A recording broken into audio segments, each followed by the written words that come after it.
Halo semuanya, Assalamualaikum warahmatullahi wabarakatuh. Salam sejahtera bagi kita semuanya. Senang sekali saya Haris bisa berjumpa lagi dengan Anda semua masih di channel YouTube Hariska Vlog Playlist Info Bansos. Bagi Anda yang selalu senantiasa menyimak informasi pada channel YouTube Hariska Vlog, mudah-mudahan ya semua tetap diberi kesehatan ya. Mudah-mudahan rezekinya dilancarkan, ditambah oleh Tuhan Yang Maha Kuasa, dimudahkan segala urusannya dan pastinya semoga semakin sejahtera. Mungkin ada yang baru bergabung juga dengan video saya ucapkan selamat datang. Dan mari turut mendukung juga channel YouTube Hariska Vlog ini untuk terus berkembang dengan diklik subscribe bagi Anda yang belum subscribe. Dan juga silakan untuk dibantu dibagikan video ini di media sosial Anda semua. Baik Sobat Netizen semuanya, saatnya kita akan masuk ke dalam topik pembahasan kita kali ini. Topik bahasan kita kali ini sederhana saja karena juga mengisi waktu luang di hari Sabtu ini atau Sabtu pagi ini. Bahwasanya pada Sabtu pagi ini saya mau sharing terkait pengalaman saya bertemu dengan penerima manfaat Bansos PKH, di mana Bansos PKH-nya itu dia tidak bisa cair ya.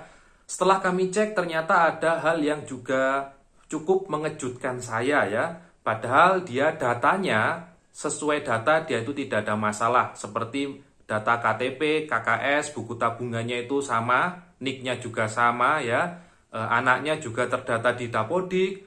Berikutnya tidak ada masalah di Dukcapilnya. Jadi pada data Dukcapil juga tidak ada masalah. Berikutnya di aplikasi cek bansos juga tidak ada pelaporan. Namun setelah kita telusuri lebih lanjut, ternyata penerima manfaat ini ada satu masalah yang ternyata membuat bansosnya itu tidak bisa cair. Masalahnya apa? Yakni masalah bansos PBI atau penerima bantuan iuran jaminan kesehatan. Masalahnya memang sepele. Sebenarnya kasus ini sudah pernah saya sampaikan pada video saya sebelumnya, bahwasannya menghapus salah satu bansos berikut ini dari PKH, BPNT, BST dan sebagainya itu bisa mengakibatkan semua bansosnya itu terhapus. Dan bansos itu adalah bansos PBI atau yang kita kenal sebagai jaminan kesehatan ya, atau BPJS kesehatan.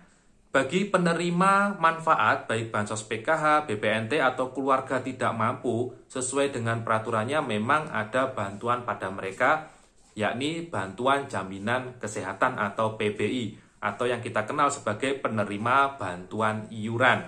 Bansos PBI ini cukup penting di aplikasi bansos ya, karena bansos PBI ini menjadi ujung tombak ke bansos yang lain. Apabila menghapus bansos BPNT, kedepannya maka bansos BPNT-nya itu tidak bisa cair. Apabila menghapus bansos PKH, maka kedepannya bansos PKH juga tidak cair. Apabila menghapus bansos PBI, maka semua bansos menjadi tidak cair. Lalu kita kembali lagi kepada kasus KPM yang berkonsultasi kepada kami ya. Ternyata setelah kami cek ya, PBI yang bersangkutan itu sudah tidak aktif lagi. Jadi meskipun datanya sudah valid dengan Dukcapil ya, sudah aktif KK-nya atau NIK-nya sudah diaktifasi, atau bahkan di data Dapodik atau emisnya ini anak-anak dari penerima manfaat yang konsultasi pada kami itu semua sudah tercatat ya di Dapodik sekolah masing-masing. Juga tidak ada pelaporan dari ketidaklayaan di aplikasi Usul Sanggah atau Cek Bansos. Di rekening OMSPAN-nya atau pada buku tabungan KKS-nya itu juga tidak ada masalah, tapi ada satu masalah, yaitu bansos PBI-nya itu sudah tidak layak. Setelah kita tanya lebih lanjut kepada penerima manfaat ini, ternyata yang bersangkutan itu pernah mengajukan angsuran BPJS Kesehatan mandiri ke kantor BPJS. Jadi yang bersangkutan ini apakah dia kurang paham kalau dia mendapat PBI atau gimana? Jadi dia pernah datang ke kantor BPJS untuk meminta agar dia bisa mengangsur secara mandiri BPJS kesehatannya. Kalau dia meminta secara mandiri untuk mengangsur BPJS-nya, maka BPJS sebelumnya kan harus dinonaktifkan, yakni BPJS yang dari pemerintah ini atau yang namanya PBI. Ketika penonaktifan BPJS yang dari pemerintah ini, yang bersangkutan itu mengusulkan untuk datanya meninggal. Jadi PBI-nya itu dikasih keterangan meninggal oleh BPJS Kesehatan. Ternyata itu ada dampaknya ya. Keterangan meninggal ini ternyata update di dalam data aplikasi SIKNG. Jadi di sana terbaca update, sehingga pada aplikasi SIG-NG karena tercatat ini meninggal, ya, SIG-NG-nya menjadi tidak aktif untuk PBI. Dan kalau PBI-nya tidak aktif, ternyata menonaktifkan semua bansos di dalam sistem SIG-NG. Nah, jadi seperti itu ya. Jadi kesimpulannya yang bersangkutan ini ternyata pernah membuat nonaktif bansos PBI-nya untuk mengangsur BPJS Mandiri. Jadi dia itu rencananya kan pengen mengangsur sendiri BPJS-nya ya. Mungkin dia pengen naik kelas atau naik tingkat untuk BPJS-nya. Sehingga harapannya saat dia berobat itu bisa ke fasilitas yang lebih lebih layak menurut dia ya.